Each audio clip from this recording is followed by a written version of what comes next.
Welcome, everyone, to the Penn Primary Care Podcast. I'm your host, Dr. Kendall Williams. So we're back with another series of great episodes, and we have a wonderful schedule here for the fall. And I thought we'd start out with a big success story, one that affects us all. We now have virtually universal screening for hepatitis C, and hepatitis C has been a real success over the last 10 or 20 years. So I brought on two experts to talk to us about it. Dr. Vin Low-Ray is an associate professor of medicine at Penn and also a professor of epidemiology and biostats. He is the co-director for the clinical core of the Penn Center for AIDS Research and does a lot of work with hepatitis C as well. Vin, thank you for coming. Dr. Jessie Torgensen is an assistant professor of medicine at Penn. She is the clinical director for the Center for Viral Hepatitis at Penn Presbyterian Medical Center. And with Dr. Low-Ray is a member of the Division of Infectious Diseases at Penn. Thanks, Jessie. So this is a very interesting subject because we all know something about hepatitis C, but even I have found, and I try to keep up with these things, that things have progressed so quickly in the last 10 years or so that it's been a little tough to keep up. But I want to start with the basics and just go over the virus itself, how you get it, how common it is, and so forth. And Jessie, maybe we'll start with that. Yeah, how does one get hepatitis C? Yeah, a great question. So hepatitis C is predominantly transmitted through exposure to infected blood and to a lesser extent to exposure to bodily secretions. The most effective way for hepatitis C to be transmitted is really through that blood exposure. And that's really where we saw a lot of the risk derived in our birth cohort or baby boomers, those born between 1945 and 1965. With prior exposure to blood products that may not have been screened effectively for hepatitis C up until about 1992, when rigorous screening was really implemented. But this is also why we've seen hepatitis C emerge as really a major concern in people who inject drugs, because blood containing the virus can contaminate not only needles and syringes that are used to inject and potentially shared, but can also contaminate materials used to prepare drugs, including water, filters, and cookers. Additionally, hepatitis C can be transmitted via non-injection drug use through, again, bloody contamination of straws and pipes, and the potential for that contamination to be virus inoculated into mucosa that has been traumatized either through snorting or smoking drugs, and then contributing to that acquisition. Other means, as I alluded to, that bodily secretions, so we can see transmission through sex, although it's relatively ineffective. Sexual transmission, again, in heterosexual sex and non-discordant couples is pretty rare, somewhere between less than 0.07% per year. Where we do see a bit higher risk with sexual exposure, sexual transmission, is among those who have unprotected anal sex, multiple sex partners, or chemsex, where there may be a disinhibition with regards to barrier protection and such. So that's one of the reasons why oftentimes men who have sex with men or people who engage in chemsex are recommended for more regular screening. Lastly, I think transmission can occur with perinatal infection, and this is becoming more and more recognized, but currently estimates suggest maybe about 6% of pregnancies with hepatitis C will result in infection in the baby.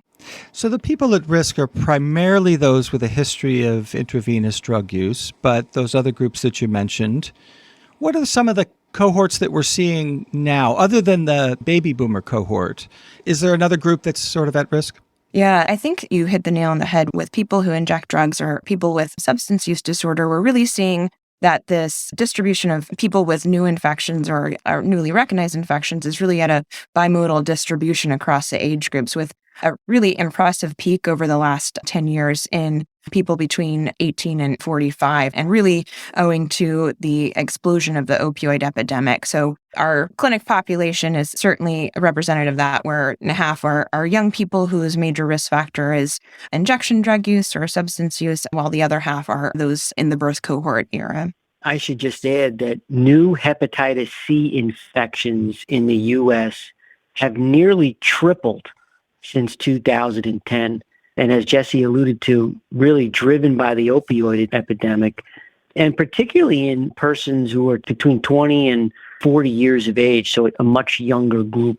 And we'll see that cohort continuing to progress through the stages. So let's talk about the natural history, because it's a virus that usually doesn't produce acute symptoms, right? And most of the problems are down the line.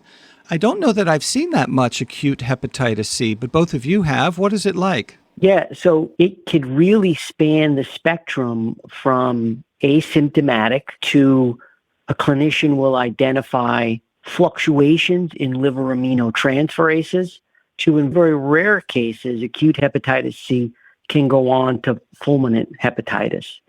So given the fact that it's such a spectrum and the fact that in 55 to 86% of individuals with acute hepatitis C, they will go on to chronic hepatitis C infection. And then that chronic hepatitis C will lead to liver inflammation, liver fibrosis, and typically about 20% of individuals in 20 years with hepatic fibrosis will go on to cirrhosis. And then once you get cirrhosis, you're at risk for primary liver cancer, hepatocellular carcinoma, and end-stage liver disease, decompensated cirrhosis. But 14 to 45% of individuals who are exposed to hepatitis C and get acutely infected will spontaneously clear. And so when you see these patients in clinical practice, you'll see that their hepatitis C antibody is positive, but their hepatitis C RNA is negative with no history of antiviral therapy. And you said that that number's about 15% will clear? Yeah, I mean, it's generally about 15%, about 85%. I mean, the range is anywhere from 55 to 86% will go on to chronic, and the range is around 14 to 45% for spontaneous clearance. But typically, the rough rules are 85 and 15. 85 will go on to chronic infection, and 15 will spontaneously clear. Yeah. I remember this 15%, just even going back 15 or 20 years when I learned about hepatitis C. It was 15% would clear 15, now you can correct me on this, Van, but 15% of those who do not clear will go on to cirrhosis. And then there was something like 15% of those who become cirrhosis will develop hepatocellular cancer. Maybe you can correct me on those numbers. Yeah, you're close. Typically, about 20% of individuals in 20 years will develop cirrhosis. And then once individuals with chronic hepatitis C have cirrhosis, around 2 to 4% per year will develop primary liver failure, hepatic decompensation. And that's characterized by the complications of cirrhosis. So things like ascites, spontaneous bacterial peritonitis, variceal hemorrhage, and hepatic encephalopathy. And what's the time course here from, say, infection to cirrhosis in those who are going to develop cirrhosis? I mean, to advanced cirrhosis. Yeah, usually it takes about 7 years to advance each stage of hepatic fibrosis. So typically we're talking about 25 to 30 years after acute infection that a subset of individuals will go on to advanced hepatic fibrosis or cirrhosis. Yeah, when you hear the numbers, it's surprising because, of course, there are a lot of people with hepatitis C, but the prevalence in that population of cirrhosis is very high. And yet you also have this very long window in which you can intervene, which is, of course, why we have you on the podcast today to talk about this, because we can intervene, right? And that's the beauty, because in 2014, really the advent of all oral direct-acting antiviral agents completely revolutionized how we care for chronic hepatitis C. And it's one of the few, as you alluded to in the beginning of this podcast, amazing success stories that we can now cure with 95% plus likelihood a chronic viral infection. So to recall in my early days, treating people with 48 weeks of pegylated interferon and ribavirin and all of the attendant severe adverse effects to now, in essence, an 8 to 12 week duration of antiviral treatment with almost no side effects, all oral, easily tolerated, is really the holy grail of a chronic hepatitis C treatment. Yeah, it's remarkable. So I want to spend a fair amount of time on those treatment regimens, but I want to go back and actually, there was a few questions that people had asked me and the one to capture. And that was, interestingly, some of the questions about what hepatitis can do that is sort of extrahepatic in terms of arthritis, in terms of porphyria, and some of these other things, because these things show up for folks as well. And I wanted to cover that before we jump into the regimens. You both have some experience with the extrahepatic manifestations of hepatitis C. What's real in that and what's not real? Jess, do you mind if I take this just because we've done a lot of research in the area? The thought, Kendall, is that the chronic inflammation that is associated with hepatitis often is associated with release of cytokines, and that these cytokines really have a number of untoward effects in organ systems outside the liver. And the combination of this chronic inflammation and these cytokines can induce damage in the kidneys, damage in the coronary arteries. Our group has done a lot of work actually on, you mentioned arthritis, and we've done a lot of work on bone disease and have demonstrated that in high-resolution peripheral quantitated CT, that in essence there is endothelial thinning of cortical bone in patients with chronic hepatitis C compared to uninfected controls, mimicking a pattern that is seen in other chronic inflammatory disorders. So, and it does appear that more hepatic inflammation may be implicated as a worsening factor associated with greater extrahepatic complications. So I think it's this combination of chronic hepatitis, chronic inflammation, and the cytokine release that's really driving a lot of these extrahepatic complications. And what we have seen in clinical practice and what we're studying right now as to sort of the biology of this is that cure of hepatitis C does appear to ameliorate these extrahepatic complications, and it leads to people having improved cognitive function, reductions in bone and joint disorders, improvements of skin abnormalities. So these are additional offshot benefits from antiviral treatment, not just directed at the liver. I had a patient years ago, 20 years ago, I was just out of residency. He was one of my first patients in practice, and he had hepatitis C, and I don't even know if he'd gotten interferon. It was very new, and, he had terrible arthritis, and we could never really figure out why. Nothing really was effective. He would go to Jamaica and just sit on the beach and spend months on end just sitting on the beach was the only thing that would make him feel good. And now looking back, I know that he just had all of these extraarticular or extrahepatic manifestations of hepatitis C, I think, and that was really devastating for him at the time. So we talked about the natural history of developing into cirrhosis and hepatocellular cancer. And then you just answered a question I had, and that was whether or not these extrahepatic manifestations, the risk is reduced. And we'll get to how we screen and monitor people who have been treated who still have some residual cirrhotic damage.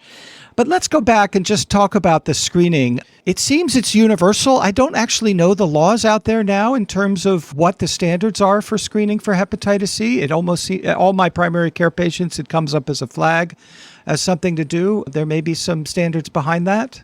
Jesse, can you speak to that? Yeah. So as you mentioned, screening is now recommended by both the Center for Disease Control, but also the United States Preventive Service Task Force. And in 2020, both organizations recommended universal one-time screening for all adults. USPSTF recommended up 18 to 79.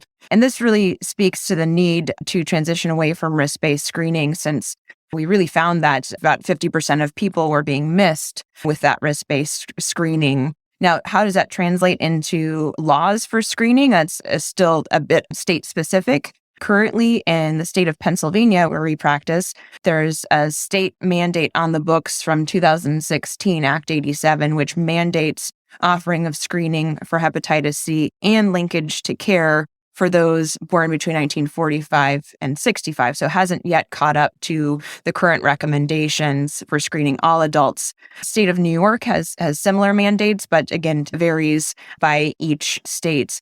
It is certainly, since it's endorsed by the CDC and U.S. Preventative Service Task Force, it's reimbursable as part of that care.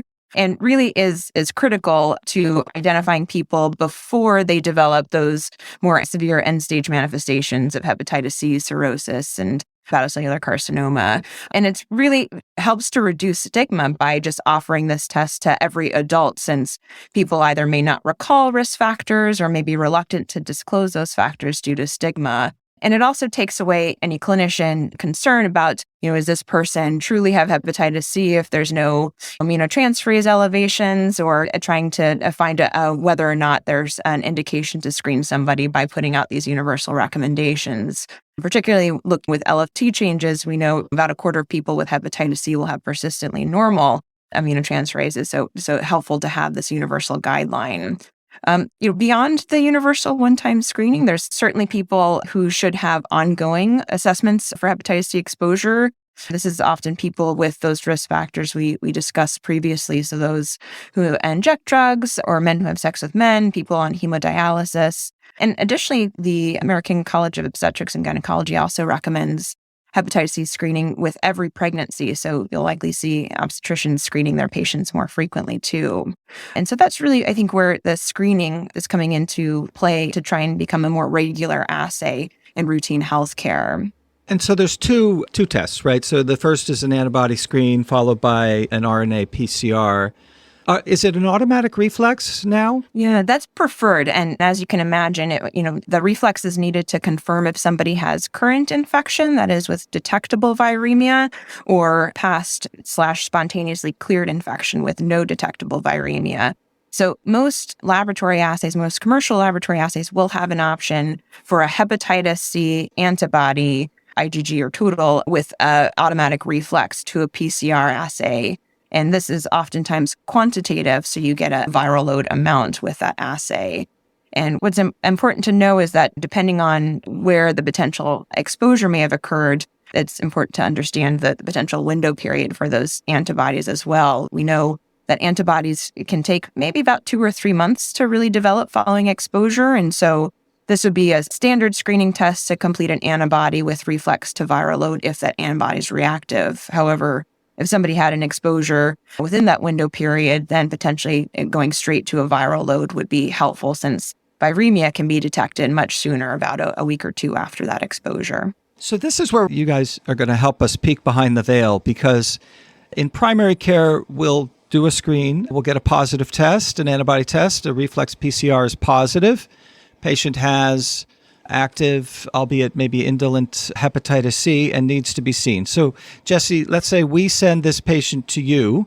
What do you do? What happens then? This is peeking behind the veil a little bit. Yeah. My first visit is often the pre-treatment evaluation. And this is really to take an opportunity to talk to the patient about hepatitis C transmission, hepatitis C natural history, and talk about these amazing curative therapies that we have. Particularly talking about the anticipated treatment duration, the optimal treatment outcomes with strict adherence, and also to set the stage for the challenges that may lie ahead, particularly with prior authorization of medications. Part of that pre-treatment evaluation, a critical part, I think, is to really assess the degree of hepatic fibrosis. And fortunately, we don't require liver biopsies these days, so since we have a number of non-invasive modalities to assess liver fibrosis. And what we do here at our clinic is to assess liver fibrosis with transient elastography. And that gives us a nice point of care test with a quantitative number that correlates to the metavir stages of fibrosis, with F4 being cirrhosis, F0 being essentially a normal liver. So that's generally the first part of that at the pre-treatment evaluation. I also make sure that people have been screened for other bloodborne pathogens, specifically HIV and hepatitis B, because of those common routes of transmission. Additionally, we've had a hepatitis A outbreak in Philadelphia for the last couple of years, with transmission noted to be via percutaneous routes too. So viremic people are transmitting often through injection drug use. So we'll also assess for hepatitis A, as both Hep A and Hep B serologies can inform our vaccination needs. And lastly, if we do see people co-infected with hepatitis B, specifically those with detectable surface antigen, that may impact how we treat them, because they're somewhat antagonists, if you will, hepatitis B and hepatitis C infection. And so once we treat hepatitis C, there's the potential for a hepatitis B flare in that setting. So some patients warrant initiation of hepatitis B therapy in that setting prior to Hep C treatment. But I think one of the things that you're getting a sense of, Kendall, from Jesse's response is we do a fair amount of education at the initial visit, because most of the patients that we see, they don't know anything about hepatitis C. They generally don't have any symptoms, and they're not really clear totally why they're presenting to us. So really spending the time, as Jesse had said, to really go over what is hepatitis C, how might you have acquired it, what is it doing to your liver and to organs outside of your liver, assessing about alcohol use and how this critically important cofactor could further damage the liver, and really doing a good medication reconciliation to look for what possible medications might interfere in the form of drug interactions with the antivirals. Really critical, in addition to all the laboratory studies that she mentioned. And you mentioned elastography, and this is a new thing, right? So many of us weren't exposed to this in residency. Can you go over what this is? Yeah, it's a point of care test. It's been available since around 2013 in the United States. And more liver clinics, viral hepatitis clinics are starting to try and access them because of the availability of relatively reliable point of care fibrosis assessment. So this is patients need to be fasting for at least 3 hours. If they're not, that any food can actually increase the blood flow to the liver and falsely elevate the fibrosis readings from that transient elastography. But basically, it sends sound waves through a pulsatile probe to get a measure of how elastic or how stiff that liver is. And using a proprietary calculation can measure that sound wave flow to come up with a quantitative value of that fibrosis. And so that's incredibly helpful, a rapid test, non-invasive. It's unfortunately not currently approved for women who are pregnant or people with a pacemaker or defibrillator, but otherwise quite reliable, taking about 5-10 minutes max to complete. It, again, gives us a point of care printout right away, and it gives us a measurement that's essentially calculated over a mean of 10 individual measurements. So quite reliable to get a sense of not only how much fibrosis is there, but that stage as well. I would just add that, because we're talking about determining liver fibrosis, it's actually an incredibly important part of chronic hepatitis C evaluation, because you really want to identify individuals with advanced hepatic fibrosis and cirrhosis, because those are the individuals that you really want to make sure that they're going to get antiviral therapy. But these are the individuals that, as primary care clinicians, you want to make sure that they are going to be monitored on a every 6-month basis for primary liver cancer, hepatocellular carcinoma. These are the individuals that you're really going to want to refer for upper endoscopy to monitor for varices. And these are the people that you really want to make sure that you are evaluating for decompensated liver disease. And there is what's called a Child-Turcotte-Pugh score that's based on the presence of encephalopathy, ascites, bilirubin, the albumin cutoff, INR cutoff, that you really want to make sure, because if these individuals are manifesting laboratory findings or signs of decompensated liver disease, then hepatology referral is really crucial in these individuals. So let's talk about treatment, and I want to come back to this afterwards, sort of the post-treatment management, because then we're going to have to, this whole question of how much damage is there to begin with and who needs to follow them after the treatment and so forth. But let's talk about the treatment regimens. Those of us who followed this from afar a little bit went through the interferon and pegylated interferon phase, and then various regimens that were genotype specific.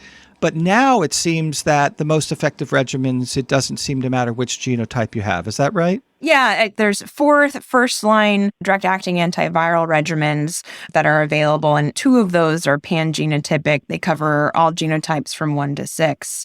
And what's nice is that most insurers have at least one of those pan-genotypic regimens on their formulary. So it's easily accessible and to just pick that regimen for initial treatment. I think what's important when thinking about treatment too is thinking about who should get treated, which is really just about everybody. And really the only people who should not be treated are those with a life expectancy less than 1 year from non-liver related disease processes. I'd like to highlight this because there's still providers that think there needs to be a period of abstinence among people who with substance use disorder or people with ongoing alcohol use disorder. And we really know that people with substance use disorder can certainly achieve cure at rates as high as those without. So really not a reason to withhold treatment in that setting.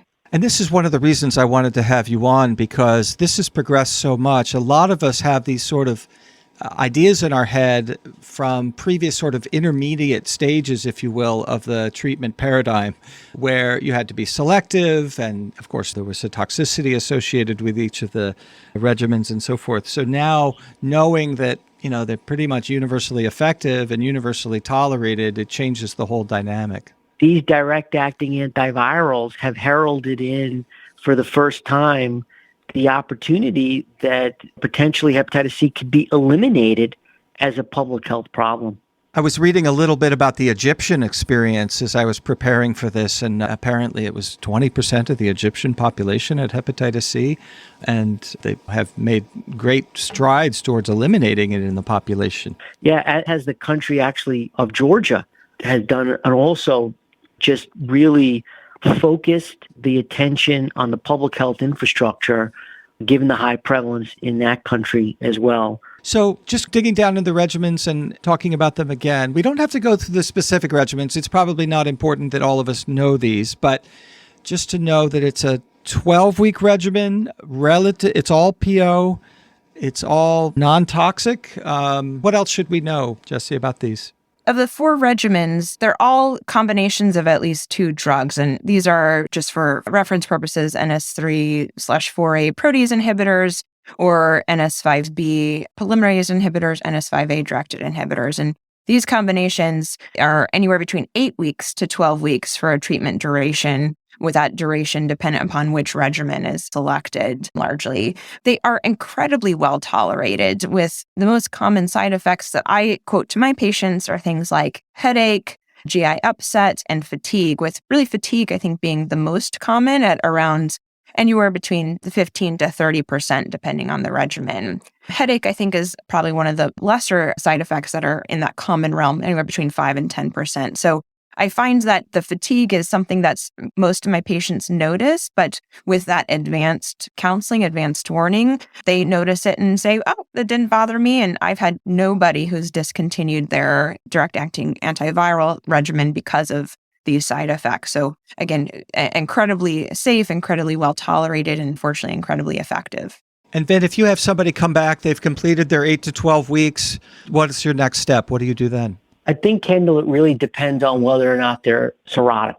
If an individual is not cirrhotic and achieves cure, there's really no follow-up recommended for non-cirrhotic patients. You just want to make sure you're advising them against excess alcohol use.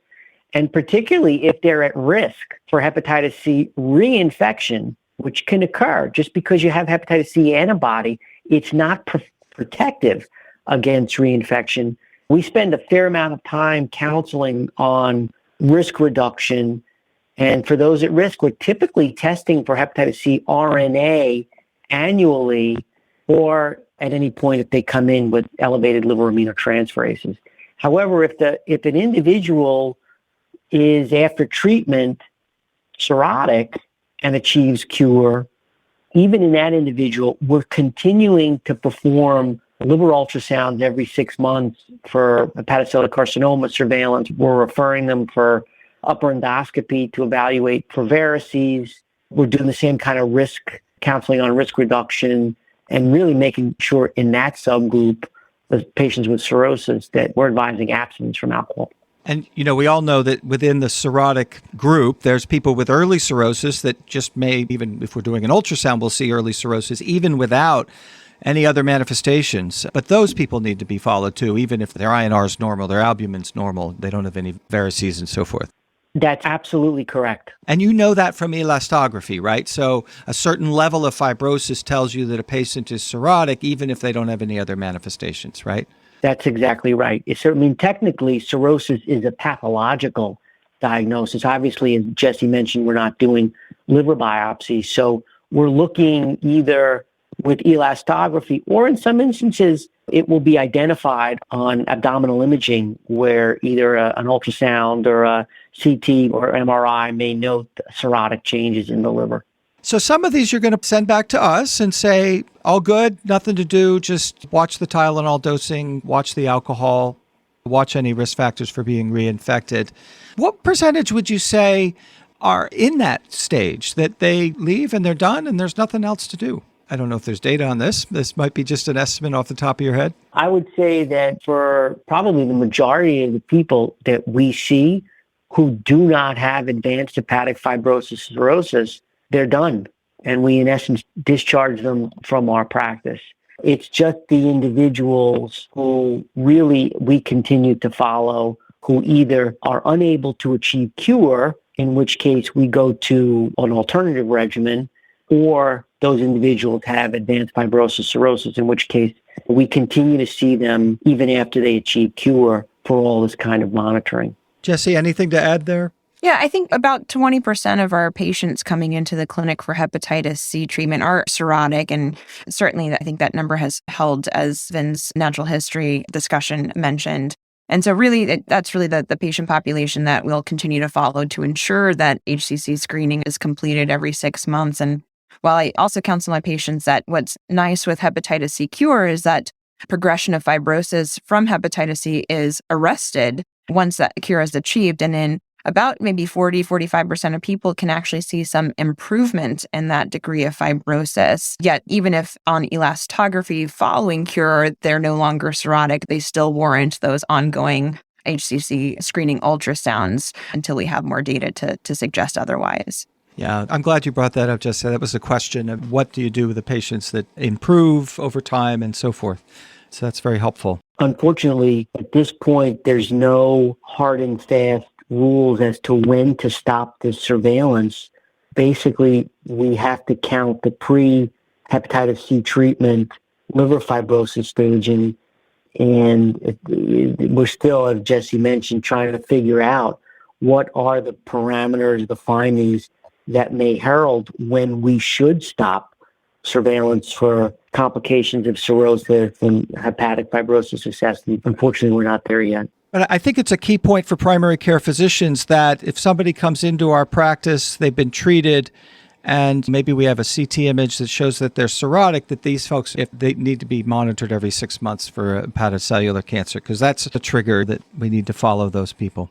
Indeed. So it strikes me with the tolerability of these regimens and sort of the ease of this approach that we could potentially take some business away from the two of you, that some of this may migrate into primary care over time. There may be some models of that already that I'm not aware of, but had been discussion of Hep C treatment within primary care. Yeah, I think that's a wonderful idea. Yeah, there has been. I sat on the National Academies of Science, Engineering, Medicine's Hepatitis B and C Elimination Committee, and we acknowledged very, very early on in 2017 that if we're going to have any hope to eliminate hepatitis C, we simply don't have the capacity if you're just going to rely on either the hepatologists or infectious disease practitioners. And I think we're already beginning to see, even at Penn, in some practices, where primary care clinicians are taking up the mantle to treat hepatitis C. And we're all for that. And I think, unfortunately, plenty of patients with hepatitis C that are still around. And as I mentioned, with the increase in incidence of acute hepatitis C and the opioid epidemic, we need all the help we can get. I think the other thing to know is that we're always certainly available to provide advice to clinicians just in terms of questions or things that might come up to help them get through. I think the only challenge with implementing hepatitis C care in the primary care setting is the prior authorization requests that the insurers are asking to be completed to demonstrate medical need. They can be fairly time-consuming to get around, but if you have the infrastructure and the staff to assist, it can help you get over the goal line. Yeah, I have to agree. I think treating hepatitis C within primary care really decreases those barriers that may be insurmountable for patients to access that care if they had to go to another provider or location. So that it's a welcomed introduction into this space to have primary care here. And with tools like the HCV guidelines on the org website, it really is quite easy to select a hepatitis C regimen, particularly for those treatment-naive patients without cirrhosis or chronic hepatitis B. And there's very easy, streamlined strategies to really minimize any monitoring that's needed, short of cure, to be assessed 3 months or 12 weeks specifically after completion of treatment. And as been mentioned, I think from a logistics standpoint, that prior authorization challenge is really the time-consuming aspect of delivering hepatitis C care in the clinic. And so if there's somebody that can address prior auth needs, knows some of the unique asks from each insurer with regards to that pretreatment evaluation, to have that medication approved, can help patients navigate the potential need to use a mail order specialty pharmacy and stay on top of those refills. That's really, I think, the legwork that's needed. It's really not selecting which regimen, if you're able to do that med evaluation to evaluate for drug-drug interactions, counsel the patient. It's really that subsequent step with approval that becomes burdensome. Yeah, and I mean, the hcvguidelines.org, the way we have created it, where a practitioner could determine is the patient treatment naive or treatment experienced, what is their genotype, do they have cirrhosis or not. It's very menu driven to facilitate implementation of hepatitis C care in practice. And sort of new this year, we've introduced simplified approaches for those with and without compensated cirrhosis to further enable clinicians to be able to incorporate hepatitis C care in their practice. It would seem that in insurers' best interest to make it easily accessible. One of the challenges with insurance is that people don't have the same insurance for that long. And because they switch around, the insurer who pays for the hepatitis C treatment is not necessarily the one that's going to benefit from it in the reductions long term. But if we can get everybody on the same page about this, it would make sense to make it as easy as possible for everybody to be treated. Yeah, I mean, if you think about the price and cost of complications of cirrhosis and advanced liver disease and hospitalizations and transplants, and to be able to prevent that with an 8 to 12 week course of therapy that has over 95% chance of cure, I think is fairly amazing. And it's multiple studies now have come out showing the cost effectiveness of these regimens. Well, one other question before we close, and that is, what if somebody does fail? You mentioned 95%, so there's a small percentage of people who do fail a regimen. Do you try then another regimen? Yeah, so there is actually salvage regimens out there, and the one that we often reach for is a combination of 3 of those medications, Vosevi being the brand name, having the NS5A-directed inhibitors, the NS5B polymerase inhibitors, and one of the protease inhibitors. And that's generally a 1 pill once a day for 12 weeks for treatment for people who have failed one of these earlier DAA regimens. There are other agents out there to either use an extended duration of some of the other agents. And for those who fail beyond that, some very limited data-driven recommendations to use a number of combinations with or without ribavirin as well. So still options out there to treat treatment failures after those initial treatment regimens. I would imagine that it's virtually 100% in eventually finding a regimen that will cure them. I think so. Vin has certainly had more experience than I have so far. Vin, is that a fair assessment? Yeah, I was going to say, just on the guidelines, we discussed some of the more challenging cases, and the number of multiple failures is exceedingly low because so many people are ultimately curing with the first regimens. And as Jess mentioned, the Vosevi, the foslavir, velpatasvir, voxilavir is so highly potent and successful that it's really rare that with any of the first and the second line agents that we can't cure anyone. Well, this has been a terrific discussion. I really appreciate both of you coming on. It's actually been an education for many of us. I don't think we realized how much progress has been made. I certainly didn't. So before we leave, is there anything that you want to say to the Penn primary care community? I would say please use us as resources as you look to take on hepatitis C treatment. We are always available to help provide insight in how to make that a successful endeavor in your practice. I think you've said it all, Jesse. Well, thank you, Vin. Thank you, Jesse. And thanks to the audience out there for listening to another Penn Primary Care podcast. Please join us again next time. Please note that this podcast is for educational purposes only. For specific questions, please contact your physician, and if an emergency, please call 911 or go to the nearest emergency department.